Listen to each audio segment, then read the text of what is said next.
10 minutes after 1, welcome to the second hour of Power Lunch with myself, Tshego, Moagi. We are together until 3 o'clock this afternoon, and in this hour we speak about, this is an interesting one, right? The financial honesty in marriage. How honest are you with your partner? Or do you have bank cards that you have opened and accounts that you have that your partner doesn't know about? This is now in marriage, okay? But in marriage, do I need to know everything that my partner has? All the money, wherever it is, wherever it's stored, wherever it's saved. Do I need to know where it all is? Do I need to know where all these accounts are? And joining us in studio is author and relationship coach Dudu Nhlabathi-Madonsela. Together with, on the line, we'll speak to Reitumetse, Senaoana, director at RJS Attorney, because can you imagine the legal issues that will also come up when it comes to you not stipulating what you actually have and the financial assets that you actually have. So let's start with Dudu. Good afternoon. Thanks How for coming are you? in. Good. How are you? I'm glad to see you glowing. Good to good to see you too. So from your experience and the conversations that you've had with couples, and when it comes to money in marriage, how open are people really? Not too open, but as a black woman, you need to have your partner open. Because what you've seen, and it would be interesting to get the legal perspective of this, is when that person drops down dead, and in the context of African families, whereby you guys both might be quietly highly educated, but they still have a traditional view in terms of you are who you are because my child is looking after you. And then you have an instance whereby now, because you do not have a view to what extent he was either looking after people or the things that he had and so forth, people come and make claims. Mm-hmm. And because you're not aware of these things, it becomes very difficult for a lot of people, and now they have to get legal advice and so forth. So I think from a protection perspective, from a relationship coaching perspective, a healthy relationship is a relationship that has transparency. Mm-hmm. If both partners are transparent with each other. And I think what people confuse is that just because I know what you have doesn't necessarily mean I need to have access to it. Yes. There's a difference between knowing and access. But I think from a estate planning perspective, from the view of that we're raising kids together, what happens if something happens to you? I think I encourage a lot of people to know what is happening in their partner's world. And also there's the inverse side of it, where somebody gets you into so much debt or gets themselves into so much debt, and you're making these future plans based on this financial scenario that you're thinking, we're fine. But this person is actually like what's happening with regards to their finances. So do people declare? People don't declare, but I think it's of your interest to ask the tough questions. Is that the same conversations that need to be had in a relationship, that you're not necessarily in a marriage, but even in your relationship, you need to say, what's happening here? What's happening with your finances? It depends on the stage of the relationship. So, the first date, obviously, no. Mm-hmm. But I think once you guys are either entering certain commitments together, whether you're buying a house together or you're making plans together and you're entering those commitments, it's almost like, I think at the beginning, it's your approach towards finances. And it's easier said than done. Because approach towards finances, my idea, so for example, I make an example with my husband. So my husband is in the investment space. My view of being financially secure was that Kenali pension fund, life cover, and all these other things. His idea of being financially secure is that you are investing so that you secure your future, right? And when he got married to me, he got the biggest surprise of his life, But those conversations are important because as much as, yes, there might not be a complete match in terms of how you view finances, but if the eagerness is there in order to design the future that you desire, I think, especially if you're making those big plans, I think those conversations are quite important. And the point I'm trying to make is that the conversation might not go as intended, but it doesn't necessarily mean that the conversation was bad at all or shouldn't be had at all. Mm-hmm. Let's then bring in a bit of the legal perspective, right? With Reitumetse, Senaoana, director at RJS Attorney. Reitumetse, good afternoon. Thank you for your time. Good afternoon, Tshego. It's always a pleasure joining you with legal matters to assist. So, of course, Dudu says if you're going into some of the, if you're going to be buying things and so forth with your partner, it's very important to have some conversations. But let's first explain for us, perhaps, Reitumetse, the different marital property regimes in South African law and obviously how they'll impact asset ownership. Yeah. So maybe a point of departure could be that a marriage should be seen as a contract. And all contracts are based on consensus or agreement. So we must have what is called meeting of the minds. So the different types of contracts that one can enter into for purposes of marriage is one, a marriage in community of property, and another one being a marriage out of community of property with the option of an accrual, and then another one being out of community of property without the accrual. And just maybe to summarize, a marriage in community of property, it basically means that everything you own and owe is merged together into a joint estate, which is shared equally. So there has to be a meeting of the minds between the parties who are getting married to say that I come with my estate, you come with your estate, an estate being assets and liabilities, and we are joining them into one, and everything is shared into equally. So based off of that, if there's any element of deception from the onset, it then creates problems in terms of the meeting of the minds, because one party would think that I'm getting into a contract in good faith with this marital partner of mine, whereas the other one is concealing and hiding assets. So it creates a legal problem in the sense that should it come out that at the date of divorce, when the marriage is now being dissolved, that somebody was hiding assets, especially in a marriage in community of property or a marriage with accrual, it creates a bit of a problem. Not so much if the marriage was out of community of property without the accrual. All right. And so when we speak finances, Reitumetse, if I'm hiding my finances legally, what could possibly happen, especially if I'm married in community of property? Yeah. So you can apply to court for what is in the process called discovery. If you are aware that your significant other or your soon-to-be ex-significant other was hiding assets, you can apply for a civil claim should it be that it comes out after the marriage was dissolved. And you can also seek damages and cost orders, especially also if there's an element of spousal maintenance, because a determination of the amount in which you can claim for spousal maintenance will also be based on the assets which are declared within the marriage or the lifestyle that you are accustomed to in the marriage.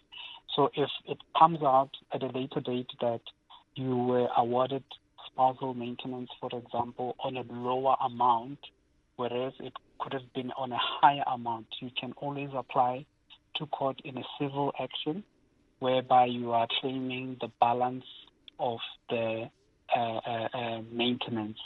In rare occasions, especially if you've suffered financial harm, you can also open a criminal case for fraud, whereby you say, well, in terms of my marriage, this person had been not disclosing the assets which we had in the marriage or was concealing the assets, and therefore, by virtue of that, I have suffered financial harm. Mm-hmm. So you do have the option of going the civil route or the criminal court route.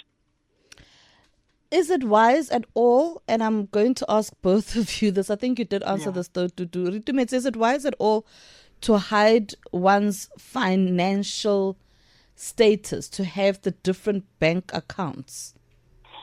No.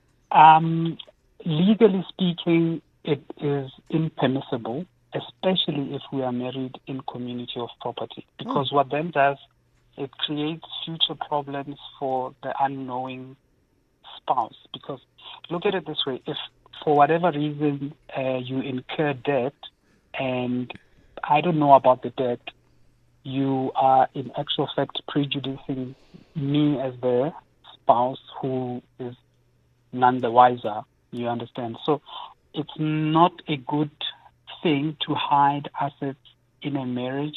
It doesn't benefit the marriage or even you as the person doing the hiding of the assets, because if it then comes out that you were incurring these debts or you were entering into separate contracts, I, as the spouse who was not aware of such contracts, I can simply deny knowledge of such, and in certain instances, I can be exonerated from paying for things that I didn't know about should they backfire. So it's never just only about hiding the money that you may just feel good about it, but there are certain consequences which, if they arise, your unsuspecting spouse can't come and save you in that regard. Before I go to my next question, Dudu, is it wise? Interesting. I think from an asset perspective, I mean, he's talking about especially in terms of, in community of property. I think from a principal perspective, that makes sense. I think what was quite interesting was also he spoke about debts, right, in terms of hiding debts. And I think, like couples, whether they're in a life partnership or in the marriage, will tell you that men often complain about women's spending. And sometimes the intention to hide debts or spending has nothing to do with I'm trying to deceive, it's trying to keep the peace at home, right? And obviously sometimes in instances that thing can go sour because some people don't know how to handle money. But I think I do understand in instances where somebody decides that, you know what, I want to have separate bank accounts. Like, for example, I don't like my husband seeing how much I spend on wigs. I don't want to justify why I'm spending that much on wigs. Like, it's okay. Like, no one's dying. It's just a wig, right? And it's not an intention to deceive, but it's really the intention because of the fact that I don't need such negativity in life. And I think just, it was a thought that came to me to say, in that instance where people get to a point where they divorce and maybe the debts are not crazy, but the person hit them on the basis of the fact that they were trying to maintain the peace. Does it still break that principle, Does it indeed? I mean, on WhatsApp, from what you've just said, somebody said, Tshego, women are very dangerous when it comes to many, especially married ones. They will kill you. So no need for the financial honesty. But he's saying something very interesting. I think also, as I was listening, what the gentleman was saying was that in terms of, how can I lose my trail of thought? I'll come back to my trail of thought. No problem. Yeah. No problem. That's the voice of Dudu Nhlabathi-Madonsela speaking to us, author and relationship coach, speaking to us together with Reitumetse Senaoana about director at RJS attorney about financial honesty in marriage and the consequences of you not being honest with someone, especially from what Reitumetse is speaking to specifically, is if you are married in community of property. We'll continue our conversation with our lovely guest and take your call, Hopolang, in a short while. You too are more than welcome to, of course, engage with us on 0861-987-000. Drop us an X at PowerFM987 at Tshego Moagi _ Our WhatsApp line is 0833037093 for your voice notes. Speak up. Call the Power line on 0861-987-000. 1326 on Power 98.7 in conversation with Reitumetse Senaoana, director at RJS Attorneys, together with Dudu Nhlabathi-Madonsela, author and relationship coach. We're talking about the financial honesty in marriage. A few X's that have come in, but before we go to the voice note and the X's, let's start with Hopolang. Hopolang, good afternoon. Afternoon. Yes. I usually want us to stress around liabilities and not usually assets, because liabilities is the one where it's problematic. Should you come to a divorce and you find that a person has a credit card that is maxed out and other debts that are there. But also your guest said something interesting, that when it comes to liabilities, if you didn't know about them, you can be absolved of in, during a divorce, taking those liabilities as half-half. But at the same time, you can be entitled to assets that were hidden. So if I were to hide my debts and my assets, then my spouse can say, I want those assets, but I don't want those liabilities. Can you choose between which ones you want? Isn't that sort of unfair to claim for assets and to deny the liability? Because if you want the assets, you'd also need to also take the liabilities. Because sometimes for me to build the assets, I had to take risk with the liability. And then maybe they paid off.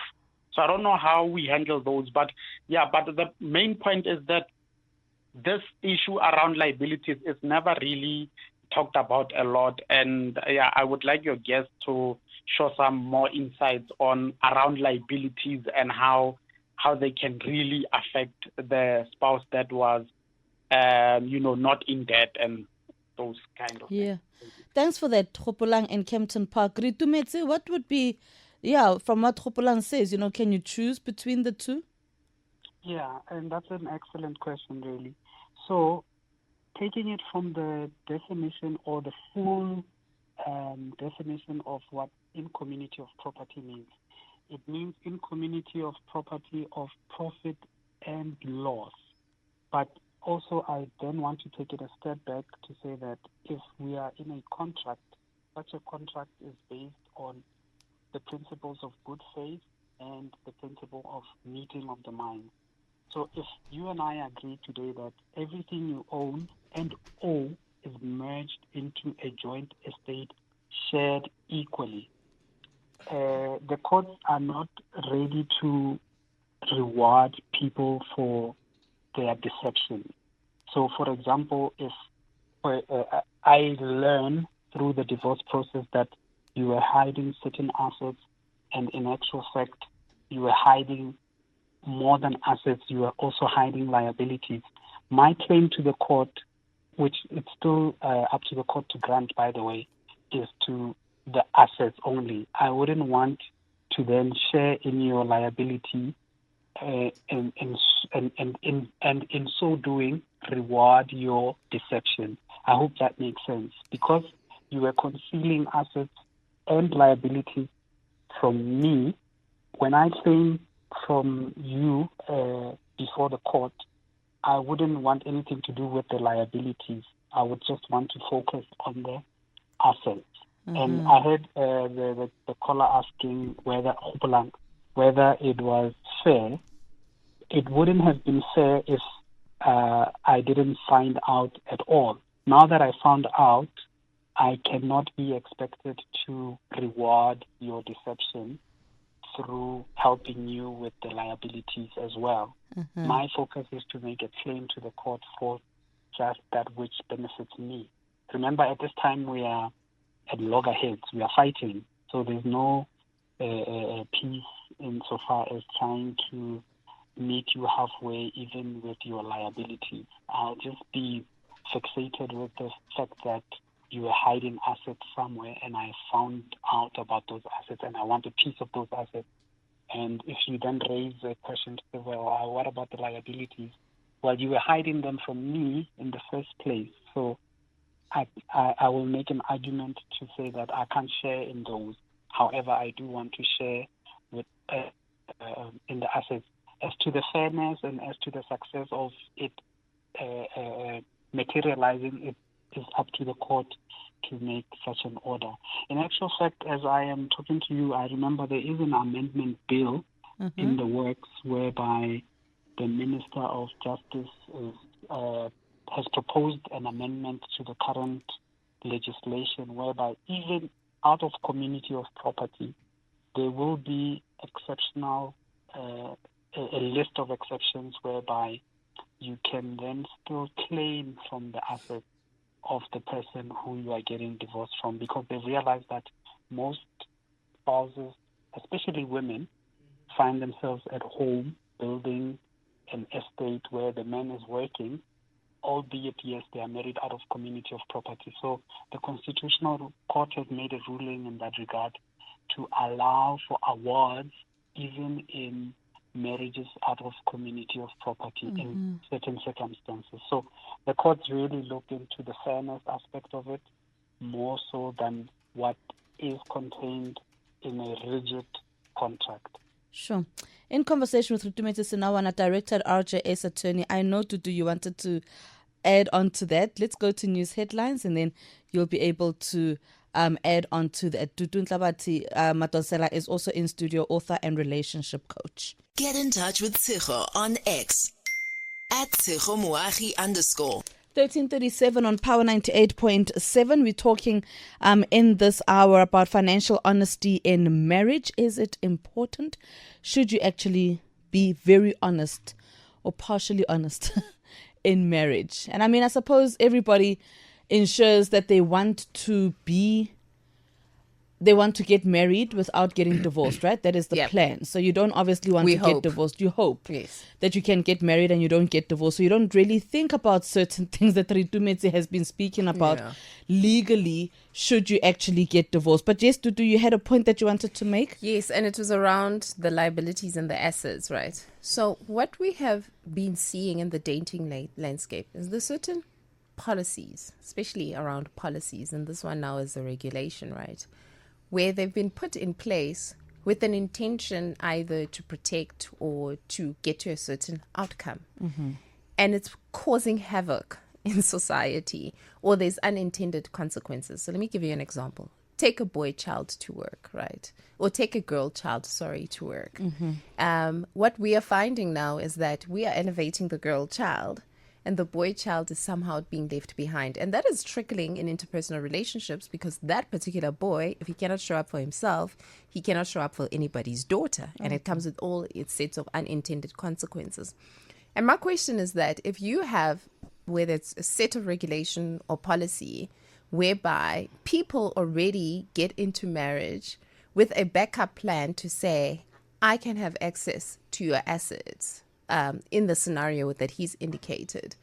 Have we thought about some of these regulations and these policies and what they are doing to shape society? Because some of the issues we're dealing with here in terms of the high divorce rates that we are seeing, and some of the things around how people handle the dissolution of a relationship and the entitlement that comes with it, is as a result of the fact that either there was a court case that was won by someone, or I believe that the law can protect me in such a way. And yes, from a legal perspective and the legal framework, that might make sense, right?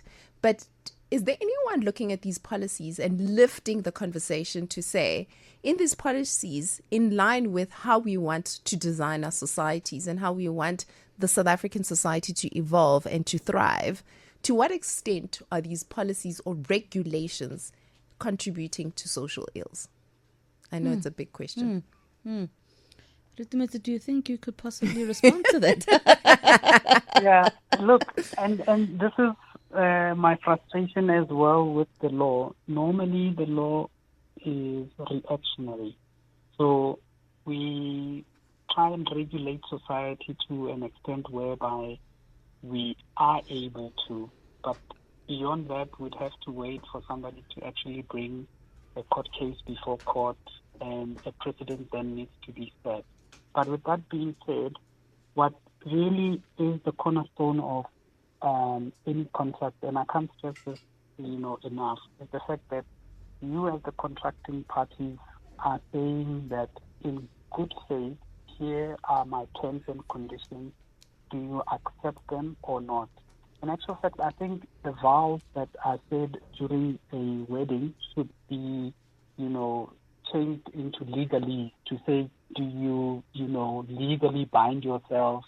Not this thing of health and, obviously there's the romantic aspect to it, but the legal side of things is that you are actually binding yourself. It's an oath you are taking, not only in marriage, but before the government. So you say, well, I will then abide by the rules and regulations which the bureaucrat set in how this marriage is going to be dissolved, or in actual fact, at the time of death, what are my benefits and the like. Because mostly, and the reason why you are asked these questions before you even get married as to how you want the marriage to be dissolved is not necessarily, jinxing your marriage, but it's forward thinking, and the thing is that once you die or your partner dies, they will be left with other people who have a vested interest in your estate.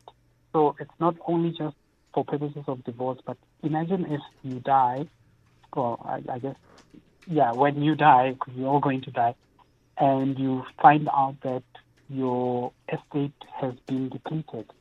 Your deceased partner had depleted your estate, and you are left destitute with children.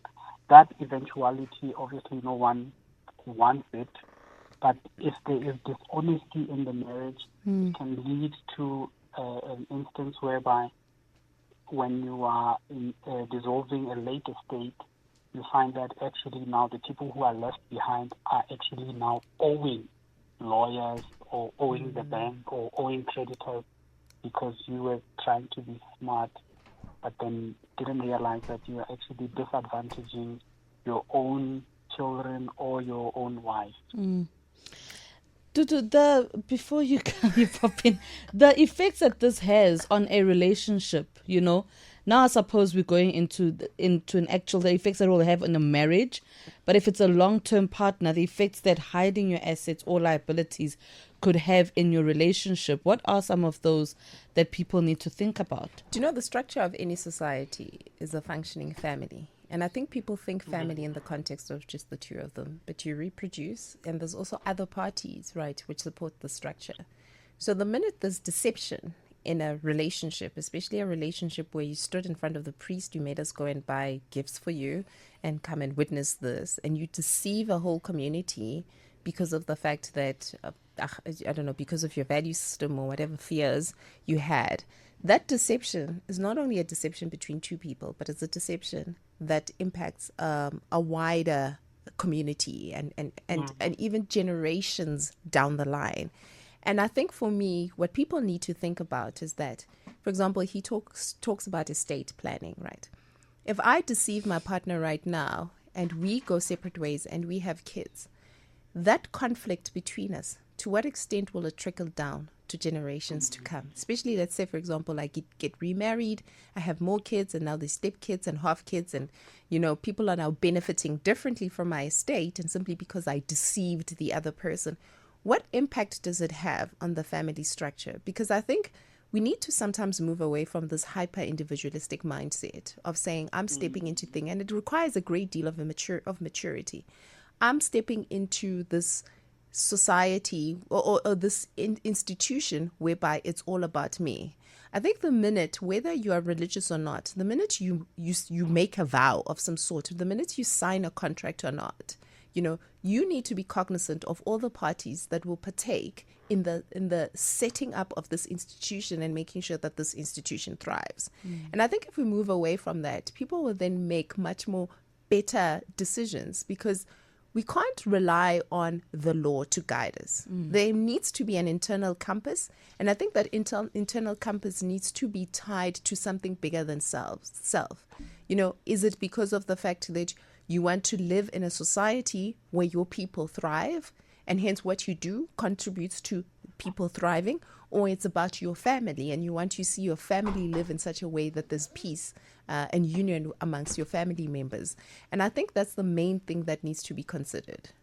Let's take a look at some of the X's that have come through at Power FM 987 at Tshego Moagi_. Ashley says, interesting discussion. This was for something else. My apologies. Gaugelo says, when married in community of property, putting assets solely in one spouse's name doesn't change their joint ownership status. Both spouses share ownership of all assets, regardless of whose name is on the title, including the debts. Is very scary. Monchu says, hi friend. Hey friend. He says, interesting topic, but I thought unrata and unyala lidikoloto tsaka. Akere bare munna ke sekoloto, or has that changed? Not sure when that was ever done, but okay First then. time I hear that. Tapelo says at the relationship phase, but fat and sit, it depends on whether both parties contribute financially. If one partner has no salary, there's no point in sharing information. He or she can give advices. If both contribute, it is important to legalize that fat and sit. Wow. Wow. Okay. And then Zico says some instances it will be difficult to prove that they have been hiding their assets. Some register their assets under the names of their siblings, especially with gambling winnings. I would also do that. I mean, if I'm gambling and I win, I'm definitely doing that. Let's take a listen to a voice note sent on 083 303 7093. Tshego, Mandla here from Pretoria. Now, hey, this is a heavy topic, but essentially what I'm trying to say is, look, I go out and work. I don't go marry somebody that's going to be dependent on me. I even put her to school, my wife being, so that you generate your own money. I'm not going to give you girlfriend or wife allowance. No. Go out and work. The basics of the house, yeah, we all sorted out. But the main budget is on me. But go out and work. Into your girlfriend allowance, it's rubbish. But it's rubbish. Reitumetse, is that even something that can be done legally? I wanted to actually respond to some of the tweets or the X's. Go ahead, yeah. You know, and right, well, somebody pointed out the fact that people register assets or winnings or whatever in their siblings' names. So we can, as a matter of fact, appoint forensic auditors, or we can request the court to appoint investigators to look into the money. So we follow the money. If it does come up, and this is on oath, that there are traces of monies that were transferred to other people from the joint estate, it can be a claim that one can make for that money, which has then since been covertly transferred to other people from the estate. That's one. On the issue of you have to generate your own money, unfortunately, if at the beginning of the marriage, you agreed to a marriage in community of property, and it so happens that, you know, the person is unemployed or loses their job along the lines, and eventually you divorce.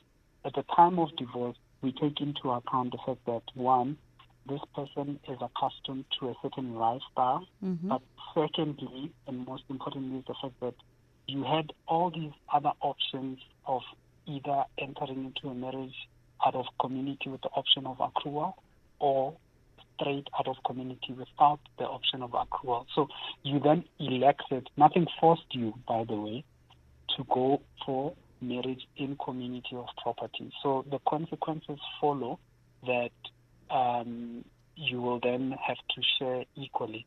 Mind you, we sometimes only focus on the negative of marriage in community of property, but it does have good benefits, especially, well, at the time of death, you know, because then you are entitled to a half share of the estate by operation of the marriage and community of property.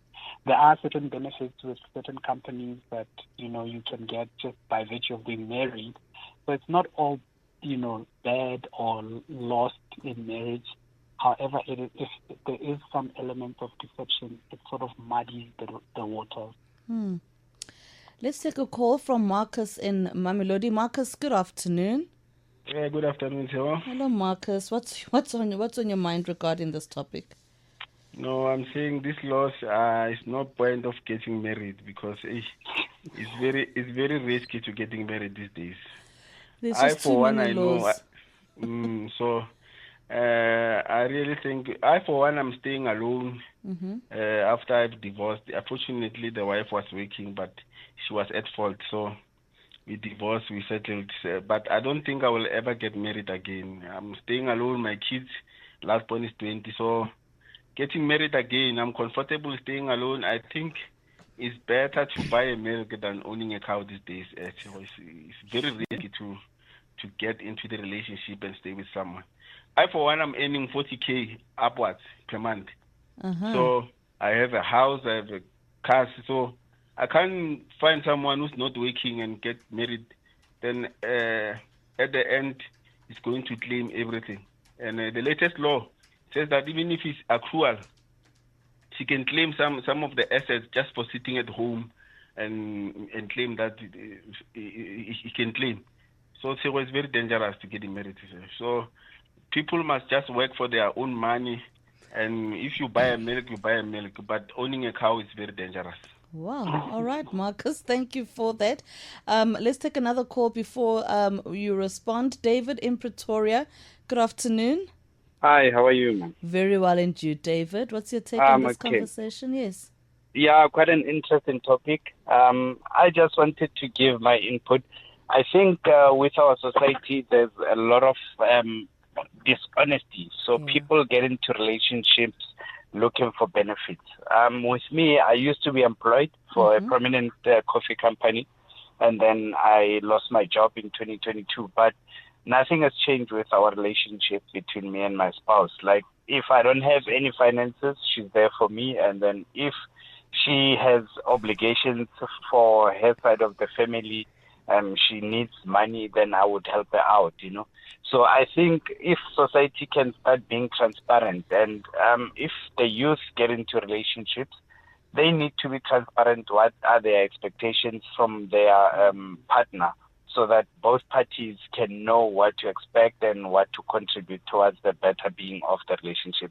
Because in many instances, especially in our black society, a lot of people between the ages of 20 and 40 get divorced simply because of finances and lack of transparency on finances. So I think we need to start being open and being transparent, because we don't marry for the sake of divorce. We marry for continuing with the legacy that our parents have started for us, Absolutely. That's David, my little contribution. thank you. Thanks for your contribution this afternoon. I know, Dudu, you are itching. Actually, both of them touched on what we're talking about. And I guess for me, and I don't know if it's the question to be answered or something to ponder on. And it's around our legal framework, because my understanding is that a part of it is inherited post-apartheid, right?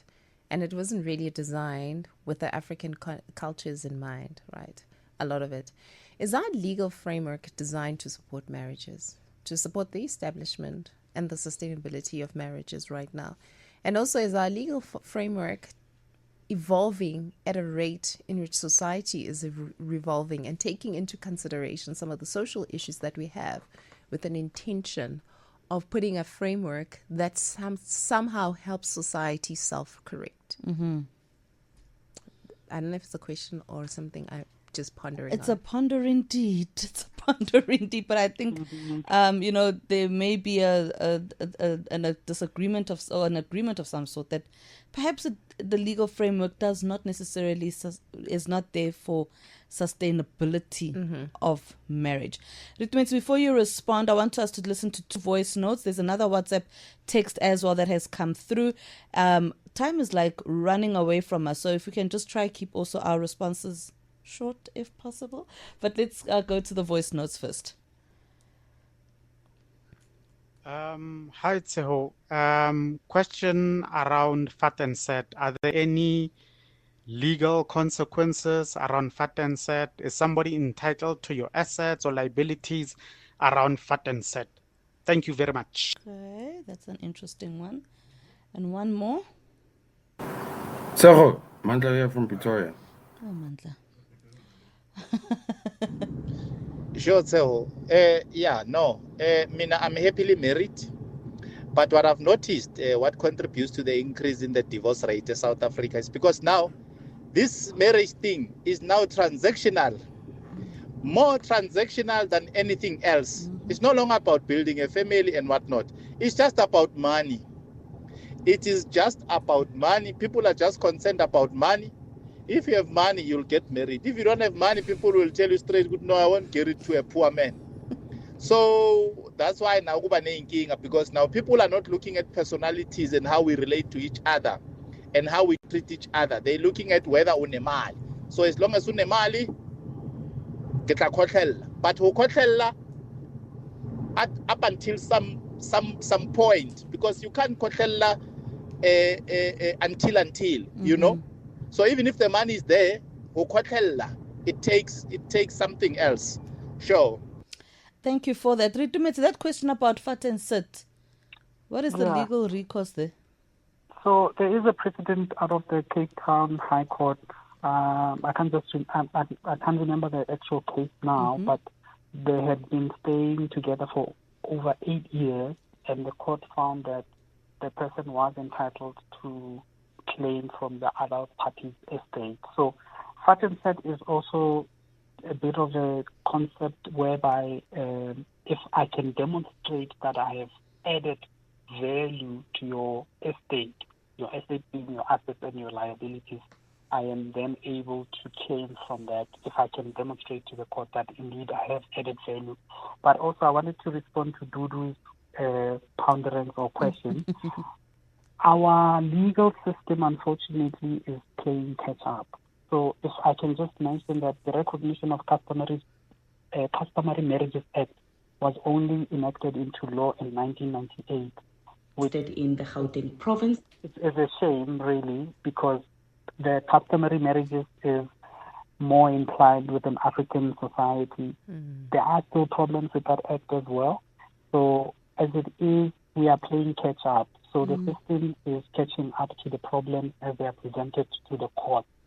We can't foreshadow what problems are going to happen in the future, unfortunately. We've got a WhatsApp here, and it's an interesting one that I'd like for us to delve into, and we are running very close to news, so I know Alex will probably kill me, but I want to read it, and then can we please go to news, then we'll wrap up our whole conversation after news. It says, hi guys, I married a woman with 3 kids who are not my biological children. I have only 1 child, but before we got married, I was staying with my son in my house, but after marriage, my wife didn't want my son to stay with us, but hers must stay in the house. She's from a divorce from her first husband and claims 50% after marrying her. I asked her how much did she get from the first marriage, but she denied to disclose that, saying it is confidential. Dudu? How much? No, actually, the wife is wrong. Because why can't the other child live in the house? Because the child is also equally entitled to be there. Why does she want to bring 3 of her kids? I think, I'm sorry to say this, but you're dealing with a very self-centered individual. But also, how do you say it's confidential when you're now in a marriage with someone? Is it still confidential? We don't know the basis of how they started the relationship. So the easy answer is she is wrong for saying it's confidential, but you don't know what other factors have contributed to this. But I think for me, what is clear is her decision not for the child to live with them. That's unfair. Reitumetse, I'm going to request that you ponder on that response as we go to news headline, to news with Nyakalo. And then I've got one more question for each of you, then we will wrap up our conversation. Reitumetse Senaoana is the director at RJS Attorney. Dudu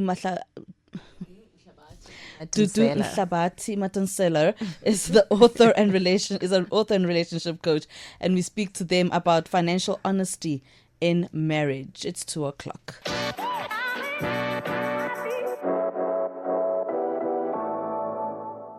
7 minutes after 2:00. Welcome to the third and final hour of Power Lunch.